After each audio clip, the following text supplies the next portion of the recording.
아버지, 저희들 말씀 듣기 위해 모였습니다. 이 자리에 성령께서 임하여 주시고 말씀하여 주시고 듣게 하여 주시옵소서. 감사드리며 예수님 이름으로 기도합니다. 아멘.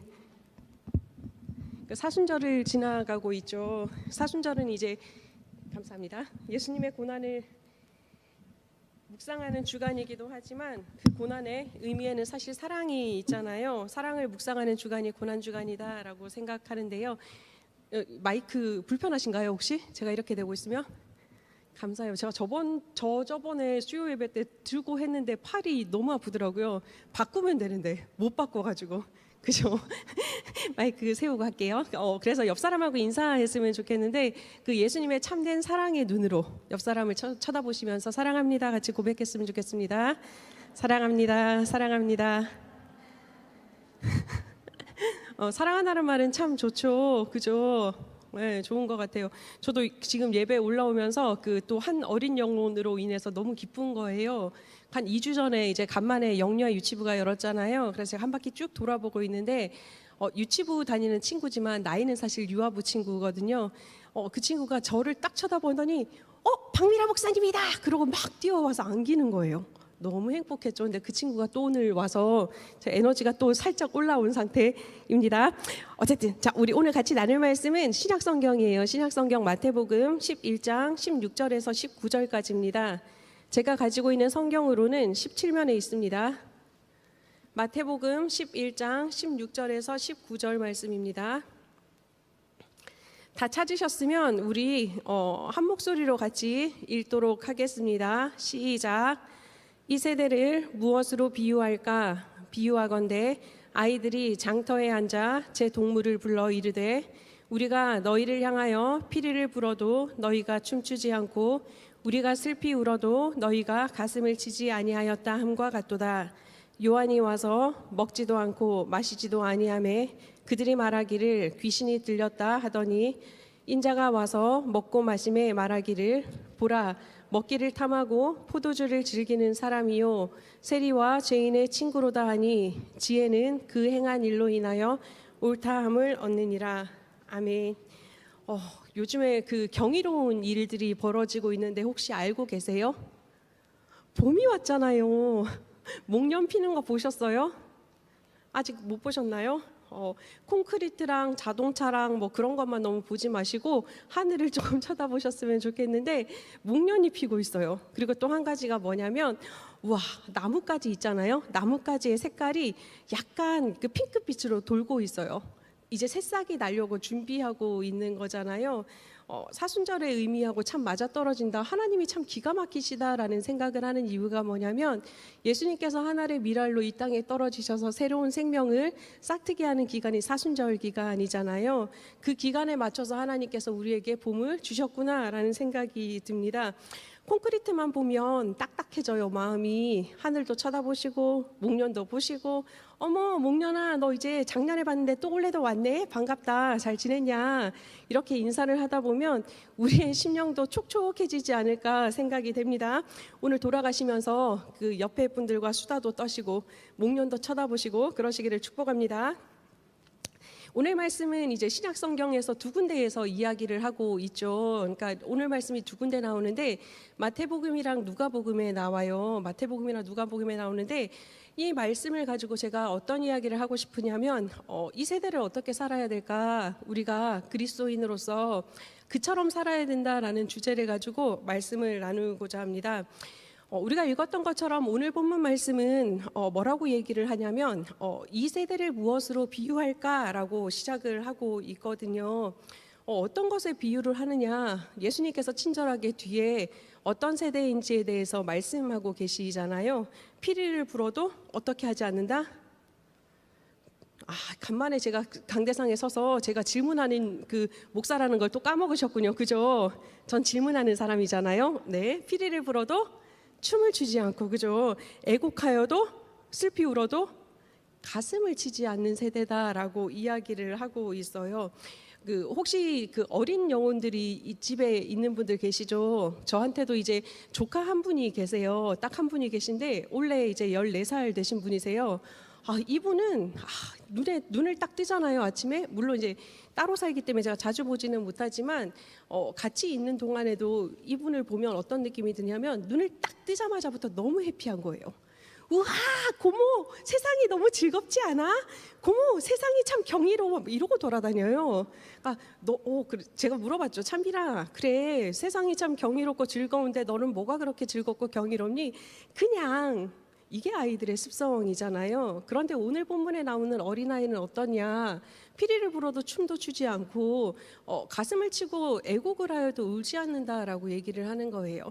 바로 무반응이다라고 이야기를 하고 있거든요. 이것을 통해서 예수님께서 이 세대에서 어떤 것을 가지고 얘기를 하시는가, 어떤 부분을 가지고 얘기를 하시는가 한번 살펴봤으면 좋겠는데요. 그런 거예요.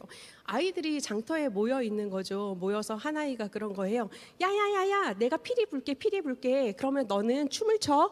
이게 바로 결혼 문화야. 아이가 얘기를 해요. 막 피리를 신나게 불었어요. 그런데 나머지 친구들이 반응을 하지 않는 거예요. 그러니까 또 다른 친구가 시드렁해져서 야, 그러면 내가 가슴을 치고 울게. 장내놀이 하자. 장내놀이. 너네들도 그러면 같이 가슴을 치고 울어줘. 그렇게 얘기를 했는데 가슴을 치고 울었음에도 불구하고 아무도 반응을 하지 않는다라는 거예요.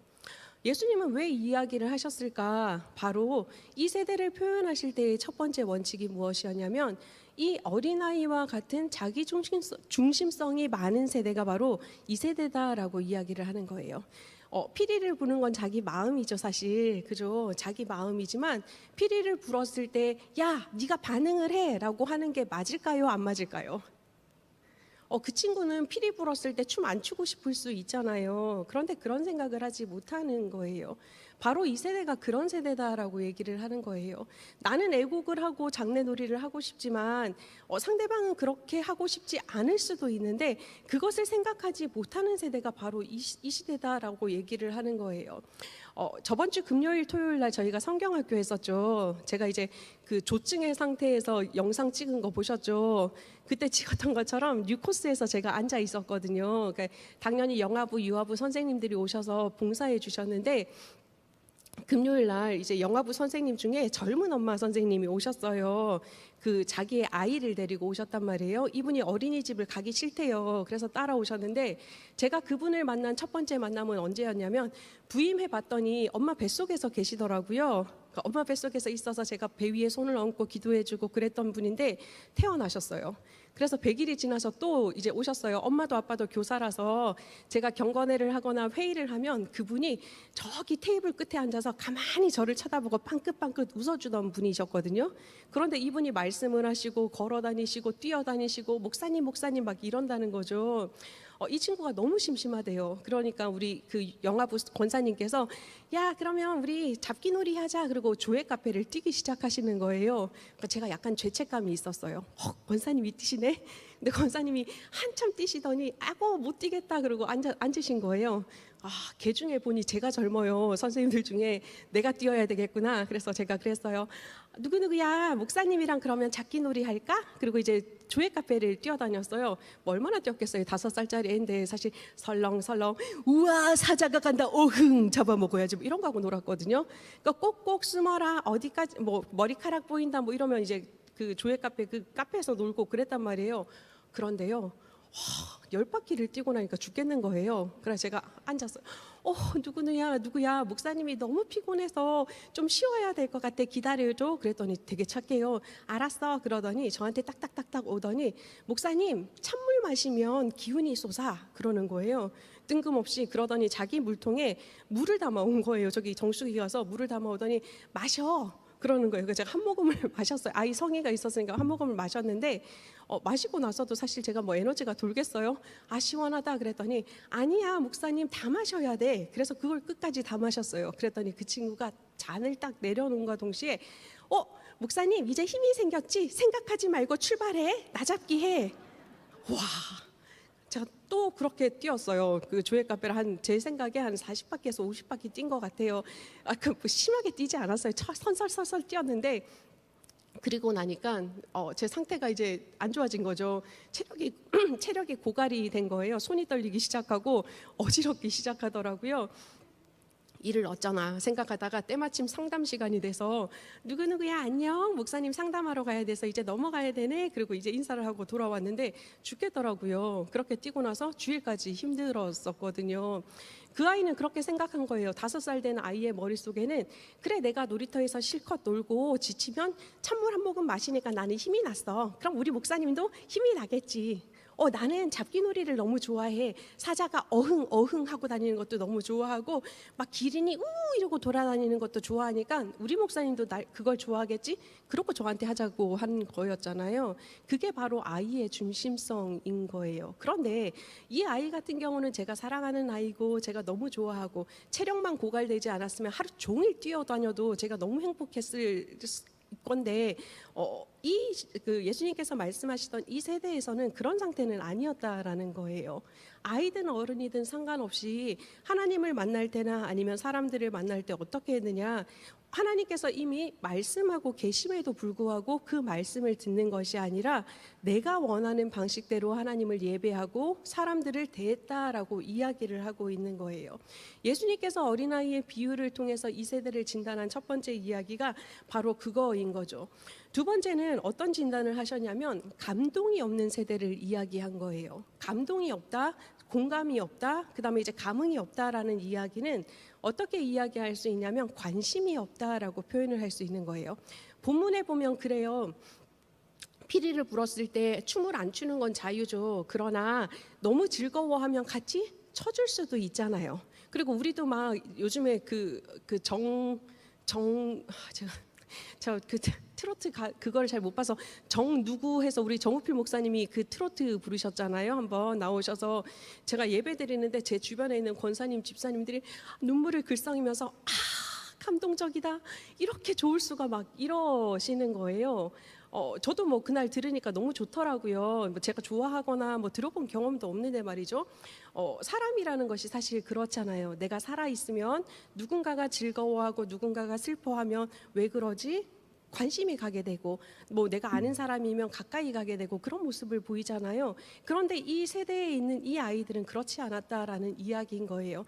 그 말은 무엇이냐면 자신의 모습 속에 침잠되어 있다라는 얘기인 거예요. 옆에서 춤을 추든 난리를 치든 울든 애곡을 하든 상관없는 거예요. 나는 내 세계 속에 빠져 있어. 관심 없어. 딱 닫아버린 상태. 이것이 바로 이 세대다라고 이야기를 하는 거예요. 지금도 우리는 계속 이제 백신이 들어왔지만 코로나 시대에 살고 있잖아요. 그 코로나 시대에 들어오면서 되게 심리학적인 용어들이 꽤 많이 나타났죠. 코로나 블루라는 이야기 알고 계시죠? 코로나 19랑 그다음에 이제 우울증을 뜻하는 이제 블루라는 개념을 합쳐서 얘기를 하고 있는데 일상생활을 하지 못함으로 인해서 느껴지는 답답함, 우울감, 그다음에 무기력감을 코로나 블루라고 이야기를 해요. 코로나 시대에 우리 교회는 사실 그 온라인으로 예배를 드렸었죠. 오프라인을 금지했었잖아요. 그때조차도 사실 우물 이야기는 좀 많이 바빴었어요. 내담자들이 계속 왔었거든요. 물론 이제 그때 당시에 내담자가 새로운 내담자는 많지는 않았지만 이전에 계속적으로 상담을 했던 내담자들조차도 코로나 시기가 되니까 두렵고 무섭고 우울하고 무기력하고를 되게 많이 호소하는 모습을 봤었거든요. 요즘까지도 보면 신경정신과는 예약이 엄청 밀려 있다라는 얘기를 들었었어요. 사람들이 왜 코로나 블루 때문에 우울해하고 불안해할까? 내가 집 밖에 안 나가면 되잖아요, 사실. 저는 사실 집콕주의자, 여행을 너무 좋아하지만 집에서 한 3, 4일 있어도 괜찮은 사람이라서 저는 괜찮거든요. 그런데 사람들이 힘들어하는 이유가 있는 거예요. 그것은 무엇이냐면 만나지 못해서인 거잖아요. 교류가 없어서이기도 하고요. 동시에 만남의 즐거움이라는 것은 수다 떠는 즐거움도 있지만 우리가 가까운 사이에서는 내 이야기를 토설하기도 하고 내 고민을 이야기하기도 하면서 전문적인 기관의 도움을 받지 않고서도 회복되는 경험도 있잖아요. 그런데 그런 경험이 전무하다 보니 사람들이 자꾸 힘들어지는 거거든요. 이 이야기를 하는 이유는 이건 거예요. 이 세대의 아이들이 반응이 없었던 것, 공감을 하지 못했던 이유가 무엇이었냐? 이 아이들은 자신의 내면 속에 너무 침잠해 있었다라는 거예요. 보이지도 않고 들리지도 않았다라는 거예요. 그러니까 어떤 감정적인 표현조차도 나타나지 않았다라는 거예요. 혹시 그 노래 아세요? 그러니까 외로워도 슬퍼도 나는 안 울어. 어렸을 때 나왔던 캔디라는 만화 영화였거든요. 교회를 제가 어렸을 때는 안 다녔으니까 일요일마다 캔디 하는 거 너무 재밌어 했어요. 근데 그 캔디를 보면서 제가 깨달은 게 있었는데 뭐였냐면, 아, 괴로워도 울면 안 되고 슬퍼도 울면 안 되고 고난도 울면 안 돼. 왜? 그래야지 캔디처럼 나중에 행복해질 수 있어라고 생각을 했던 거예요. 그 캔디의 결말을 보면 이래서 행복했더라라고 나온단 말이죠. 그런데요, 제가 수업을 이제 그 박사과정 시간에 저희 사랑하는 교수님께서 그 노래를 부르시는 거예요. 괴로워도 슬퍼도 나는 안 울어. 그러신 다음에 하시는 말씀이, 그러면 큰일 납니다. 머리에 꼭 꼽습니다라고 얘기를 했어요. 저희 학생들이 다 일제히 웃었단 말이에요. 큰일 나는 거예요. 무슨 말이냐면, 내 속에 침잠되어 있다라는 얘기는 내가 어떤 감정을 느끼고 어떤 생각을 하고 어떤 상황에 있는지조차도 인지를 못하게 된다라는 얘기인 거예요. 이게 큰일 나는 이유는 뭐냐면, 나만 힘들어지면 아무런 문제가 되지 않아요. 문제는 사람은 같이 살아가는 존재이기 때문에 내가 그 상태가 되면 내가 만나는 주변의 사람들에 대해서도 전혀 캐치하지 못하고 살아가기 때문에 예수님께서는 이 세대가 문제다라고 이야기를 하고 계신 거죠. 사실은 그렇잖아요. 지금 코로나 시대에 다들 생존에 이제 위협을 받고 있잖아요. 물론 바이러스 때문에 죽을까 살까에 대한 고민도 있고요. 경제적인 부분 때문에도 힘들어하는 분들이 되게 많으시잖아요. 나만 힘들어, 나만 힘들어, 나만 힘들어. 그러면 옆 사람이 힘들다라는 게 과연 안 보인다라는 거예요. 나도 힘들기 때문인 거죠. 예수님께서 판단하시는 이 세대가 바로 이런 세대다라는 얘기예요. 나를 보지 못하기 때문에 내가 다른 사람을 바라볼 수 있는 여유도 없고 마음의 공간도 없다라는 것을 이야기하시는 거예요. 그러시면서 예수님께서 오늘 본문에서 연이어서 말씀하시는 것은 무엇이냐면, 자신을 살피지 못하고 다른 사람을 살피지 못하는 사람이 어떻게 되는가, 타인에 대해서 어떻게 반응하는가에 대해서 이야기를 하고 계시는데요. 우리 18절 말씀 다시 한번 같이 읽어보도록 할게요. 시작. 요한이 와서 먹지도 않고 마시지도 아니하매 그들이 말하기를 귀신이 들렸다 하더니, 세례 요한에 대해서 반응을 해요. 세례 요한은 광야의 영성이잖아요. 이분이 무엇을 입었었죠? 감사합니다. 사랑합니다. 약대터롯을 입었고요. 무엇을 먹었죠? 석청, 그죠? 석청을 먹었어요. 생각해 보세요. 이 사람이 사랑합니다. 하나님의 나라가 여러분의 것입니다. 하나님께 복 받을 것입니다라고 이야기를 한 적이 한 번도 없어요. 이분은 어떻게 했냐면, 이 독사의 자식들아, 너희들이 화를 피하려고 이곳에 왔느냐, 막 난리를 쳤잖아요. 회개의 메시지만 선포했다라는 거예요. 그리고 요한의 특징은 금식을 엄청 많이 했잖아요. 그러니까 사람들이 그런 거죠. 야, 저 사람 먹지도 않아, 마시지도 않아, 그리고 맨날 독사의 자식이라고 폭언을 해, 비난의 말을 해, 이렇게 얘기하면서 귀신 들렸어 라고 얘기를 한 거예요. 근데 생각을 해보면 우리 주변에서 만약에 제가 이렇게 멀쩡하게 옷을 입지 않고 약대터롯을 입고 제가 우리 사랑하는 성도님들한테 그러는 거예요. 회개하십시오. 그리고 저는 석청만 먹는 거예요. 목사님 고기 드세요. 아닙니다. 저는 고기가 싫습니다. 석청만 먹어야 됩니다. 이러면 목사님이 조금 이상하시다 생각할 수밖에 없잖아요. 그것까지는 있지 오케이인 거예요. 세례 요한에 대해서 자기들이 익숙하지 않기 때문에 배척하는 건 그럴 수 있어. 그 사람의 행동에 따라서 그럴 수 있어 라고 얘기할 수 있어요.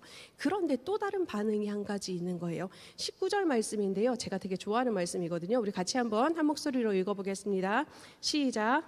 인자는 와서 먹고 마심에 말하기를, 보라, 먹기를 탐하고 포도주를 즐기는 사람이요 세리와 죄인의 친구로다 하니 지혜는 그 행한 일로 인하여 옳다함을 얻느니라. 아멘. 예수님에 대해서는 뭐라고 그러는 거예요? 자, 따라하시죠. 먹기를 탐하고 포도주를 즐기는 사람이다. 세리와 죄인의 친구다. 세 가지로 이야기를 하고 있는 거예요. 자, 우리가 상상을 해보는 거예요. 예수님께서 단순히 드셨기 때문에 사람들이 이렇게 얘기했을까요? 우리가 그 사람이잖아요. 1인분 또는 2인분을 먹을 수 있어요. 그런데 내가 1인분을 먹고 2인분을 먹는다고 해서 야, 쟤 박미라는 먹기를 탐하고 포도주를 즐기는 사람이야라고 이야기를 하면 비정상이죠. 영어 성경에서는 어떻게 나와 있냐면 제가 영어 발음이 별로 안 좋으니까 영어는 읽지는 않겠지만 뭐라고 표현되어 있냐면 대식가, 탐식가라고 나와 있어요. 그리고 포도주를 즐기는 사람에 대해서 어떻게 표현을 하고 있냐면 술고래라고 나와 있어요. 엄청 드셨나 봐요. 눈치 보지 않고. 우리가 사실 그러잖아요. 그 사람들은 사실 나는 제가 앞에 있는 거 모르고 이만큼 먹고 싶은데도 사실 여러 사람이 있으면 내가 조심하기도 하고 좀 덜 먹기도 하고 이런 부분이 있잖아요. 근데 그러시지 않았던 거죠. 그렇다면 생각해 보세요. 세례 요한에 대해서는 야, 저 사람은 먹지 않았어. 귀신 들렸어. 예수님에 대해서는 너무 지나치게 먹어. 탐식하고 포도주를 즐기고 세리와 죄인의 친구야라고 이야기를 하는 거예요. 그 반응은 무언가요? 이래도 싫고 저래도 싫다라는 이야기인 거예요. 자, 우리가 생각해 볼 점이 바로 이건 거예요. 나 자신에 대해서 살펴주지 않고 나 자신에 대해서 여유가 없는 사람은 다른 사람에 대한 여유 공간이 없다고 제가 말씀을 드렸잖아요. 여유 공간이 없다 보면 어떤 모습이 나타나느냐? 바로 이런 모습이 나타나는 거예요. 내가 익숙하지 않은 사람은 불편하고 내가 익숙하지 않은 사람한테는 정죄를 하고 배척할 수밖에 없다라는 이야기인 거예요. 첫 해 때 제가 이제 강대상에 섰을 때 교인들이 엄청 많았을 거 아니에요. 부임했을 때 누가 누군지 못 알아봤어요. 첫 해였으니까요. 그런데 이제 5년째 되다 보니 저기 권사님이 앉아 계시네, 집사님이 앉아 계시네 다 보인다는 거죠. 익숙한 거는 누구나 좋아하잖아요. 그런데 익숙하지 않은 것도 좋아할 수 있는 방법은 바로 마음의 여유에 유무에 따라 있다라는 것을 예수님께서는 말씀을 하고 계신다라는 거예요. 생각해 보세요. 예수님이 한 끼 굶으시면 배가 고플까요? 안 고프실까요? 애매한 대답이라서 대답 안 하시는 거죠. 예수님은 철저하게 사람의 모습으로 오셨어요. 한 끼를 안 드셨으면 배가 고프세요. 배에서 꼬르륵 소리도 나셨을 거예요. 하루를 안 드시면 예수님은 배가 심히 고프셨겠죠. 그러나 예수님은 그것도 안 드실 수도 있으셨어요. 우리도 3일 금식, 일주일 금식 다 하잖아요. 예수님이라고 못 하셨겠어요. 그런데 왜 예수님께서는 그렇게 열심히 즐겁게 드시고 마시셔서 사람들에게 먹기를 탐하고 마시기를 즐기는 사람이다라는 평가를 받았을까요? 궁금하지 않으세요? 저만 궁금한 거로. 그 대답은 오늘 본문은 아니지만 뒤쪽 편의 말씀에 나와 있거든요. 우리 한번 읽어볼 건데요.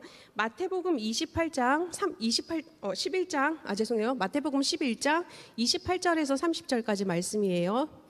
우리 같이 한 목소리로 읽겠습니다. 11장 28절에서 30절 시작. 수고하고 무거운 짐진 자들아 다 내게로 오라. 내가 너희를 쉬게 하리라.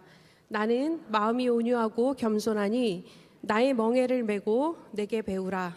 그리하면 너희 마음이 쉼을 얻으리니 이는 내 멍에는 쉽고 내 짐은 가벼움이라 하시니라. 아멘. 예수님의 시선은 어디로 가 있었느냐? 수고하고 무거운 짐진 사람들, 멍에를 맨 사람들에게 갔다라는 거예요. 자, 앞에 제가 이야기했던 부분과 이 이야기가 이어지지는 않죠. 제가 다시 설명을 해드릴게요. 그거는 뒤에. 지금 읽었던 이 말씀을 조금 더 우리가 가슴에 와닿기 위해서 제가 메시지 성경으로 다시 한번 읽어드릴게요. 한번 들어보셔요. 너희는 피곤하고 지쳤느냐? 종교 생활에 탈진했느냐? 나에게 오너라.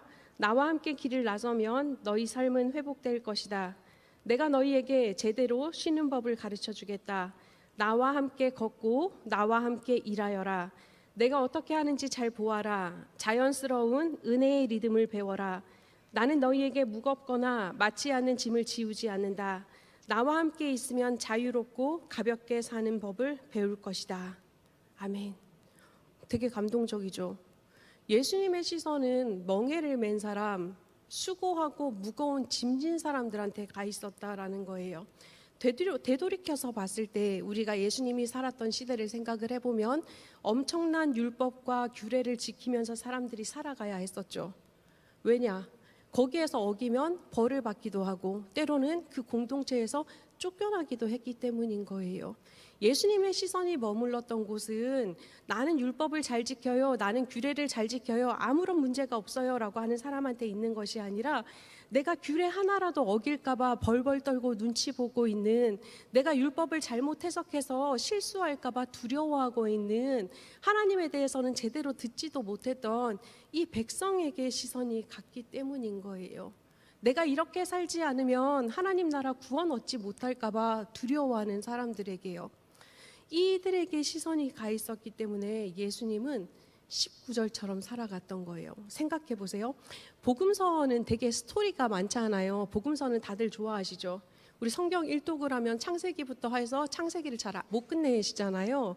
그래서 사실 저는 이제 초신자들에게는 복음서를 주로 추천을 하는데, 복음서를 읽으시면서 한번 상상을 한번 해보세요. 다른 장면 말고 오늘 이야기에서 뭐 조금 이제 다르긴 하지만 가나의 혼인잔치, 막 잔치자리가 벌어졌어요. 이스라엘에서는 며칠 동안 계속 결혼잔치를 하고 있단 말이에요.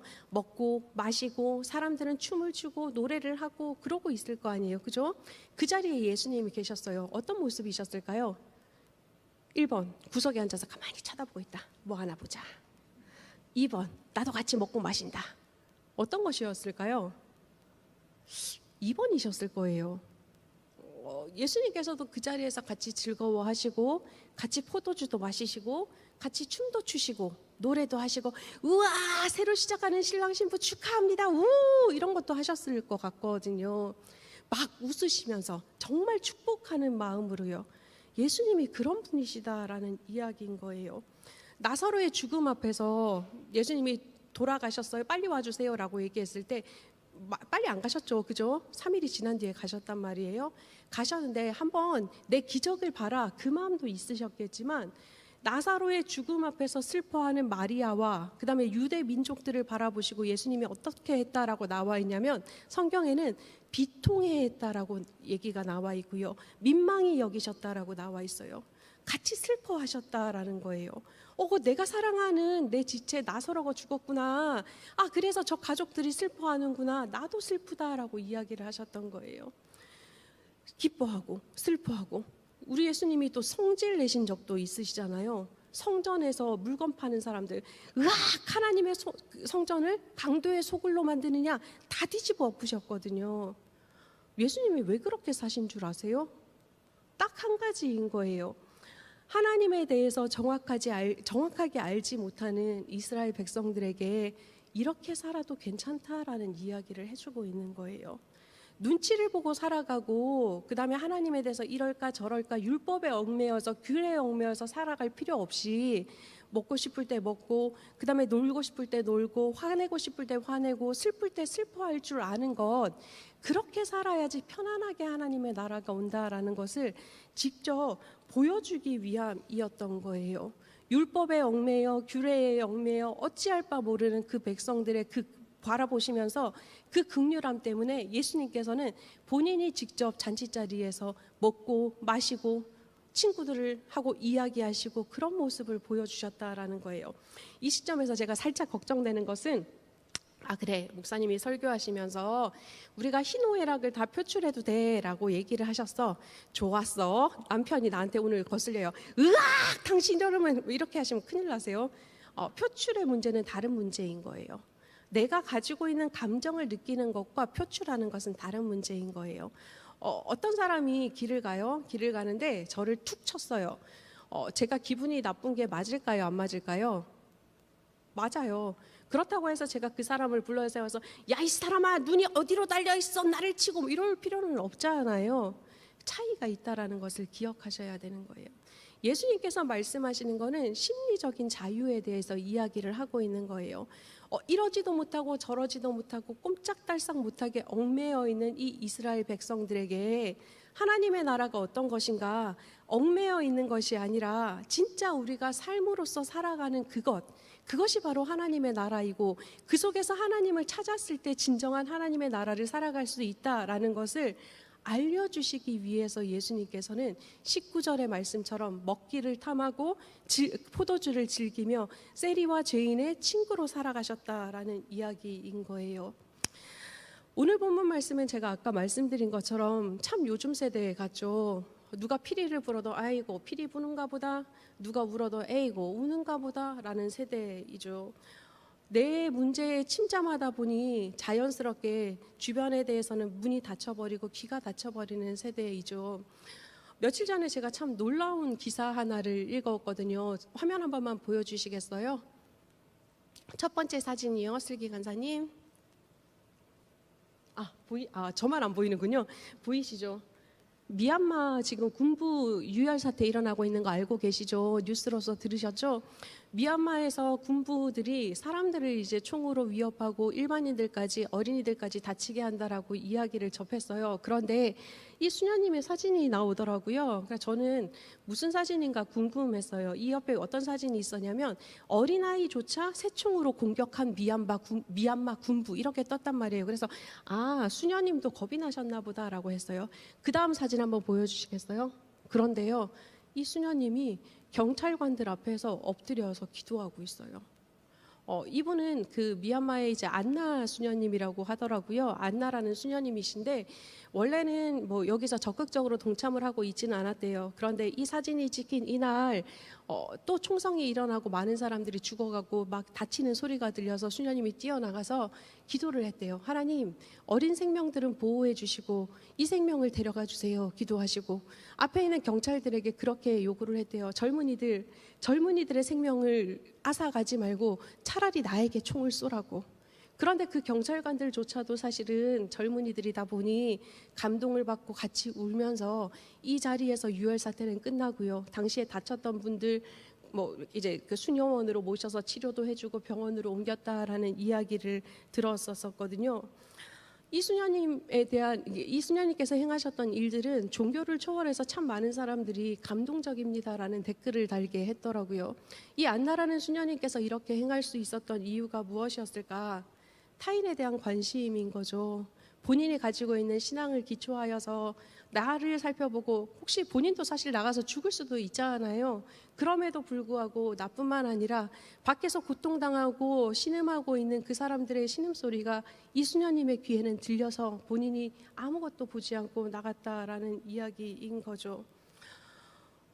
사진 이제 내려주셔도 됩니다. 각박한 세대를 살고 있어요. 특히 제가 병원을 이제 저번 주에 갔더니 몇 주 이제 갔더니 이제 갔다 오셨습니까? 확인을 하더라고요. 교회 다니는지 자꾸. 그래서 교회 다닌다고. 그러니까 제가 목사인데 교회를 안 갈 수는 없잖아요. 참 그거를 보면서 제가 우프다라는 생각했었거든요. 교회 다니는 사람들에 대해서 참 반발심이 많죠. 코로나 때문에 그렇기도 하고요. 그러면 이 세대 속에서는 우리는 어떻게 살아야 될까? 우리는 그냥 교인이기도 하고 성도이기도 하고 그리스도인이다라는 이제 정체성을 가지고 살아가는 사람들인데요. 대답이 바로 오늘 이 말씀인 거예요. 19절의 말씀이요. 예수님처럼 우리는 먹기를 탐하고 포도주를 즐기고 세리와 죄인의 친구로서 살아가야 된다라는 이야기인 거예요. 오늘 제가 제목을 그처럼이라고 지었었잖아요. 그처럼은 사실 이중적 의미인 거예요. 예수님처럼이라는 얘기도 되고요. 예수님이 이 땅에 오셔서 행동하셨던 모습처럼, 그 모습처럼을 줄여서 그처럼이기도 하거든요. 우리들이 이 땅에서 그리스도인으로서 참되게 살아갈 수 있는 방법은 딱 한 가지인 거예요. 예수님처럼 살아가는 것이요. 그게 우리가 이 땅에서 참된 그리스도인으로서 살아갈 수 있고 또한 우리들의 삶 자체를 하나님 나라로 살아갈 수 있게 만들 수 있는 방법인데요. 근데 참 쉽지 않죠. 다들 그런 생각 하시잖아요. 예수님은 예수님이시니까요 라고 표현하실 수도 있어요. 그런데 우리가 어떻게 예수님처럼 살아갈 수 있어요? 대답은 한 가지인 거예요. 흉내 내면서 애쓰셔야 돼요. 애쓰시면서 흉내 내셔야 돼요. 제가 아까 예배 바로 전에 만나셨던 그 어르신에 대해서도 그분도 제가 뱃속에서 만나서 지금은 막 걸어와요. 걸어다니고 뛰어다니고 오늘 저한테 뭐라고 그러냐면 2주 전에 목사님 안 만났으면 눈물 날 뻔했어요. 이러는 거예요. 너무 가슴 설레죠. 이런 거죠. 그러니까 그 아이도 사실은 제가 봤을 때 깐난쟁이 때는 아무것도 못했어요. 그러니까 제가 안고 다녔단 말이에요. 걸음마 배칠 하고 다닐 때 제가 막 교회 다니면서 잡으러 간다 뭐 이런 거 하고 놀았단 말이에요. 간신히 걸었어요. 그러고 뛰고, 그것도 사실 아이가 자동적으로 습득하는 것은 아니었다라는 거죠. 흉내를 낸 거거든요. 흉내를 내다 보니 자기의 옷처럼 편안하게 이제는 말씀도 하시고 뛰기도 하시고 걷기도 하신다라는 거죠. 우리들이 예수님을 닮은 모습, 예수님을 닮아가려고 하는 모습 중에서 애를 쓰다 보면 처음에는 어색하죠. 내 옷이 아니니까 아닌 척도 해야 되고 인척도 해야 되고 하니, 그러나 하다 보면 무엇이 늘 것이냐, 걸음마가 자연스럽게 걸음이 되는 것처럼 우리 속에서도 예수님의 모습이 내 옷이 아닌 것처럼 되었지만 그 수많은 속성 중에 하나는 적어도 조금 비슷하네라는 칭찬이라도 듣지 않을까라는 생각이 드는 거예요. 그럼 어떤 현상이 벌어지느냐, 나를 통해서 내 삶도 하나님의 나라가 될 것이고, 나를 통해서 나를 만나는 모든 사람의 그 삶 자체가 바로 하나님 나라가 되지 않을까 생각이 됩니다. 이번 한 주 살아가시면서 사랑하는 우리 부천 동강 온 가족들이 애를 쓰셔서 예수님 닮기를 흉내내시기를 축복합니다. 그래서 그것이 지금은 내 옷이 아닐지라도 점차 내 옷이 되어가는 은혜가 있으시고, 또한 내 옷이 되어감을 통하여서 하나님 나라가 사랑하는 우리 가족들에게, 또한 우리 가족들이 만나는 모든 사람들의 삶 속에 임하는 놀라운 한 주 되시기를 예수님의 이름으로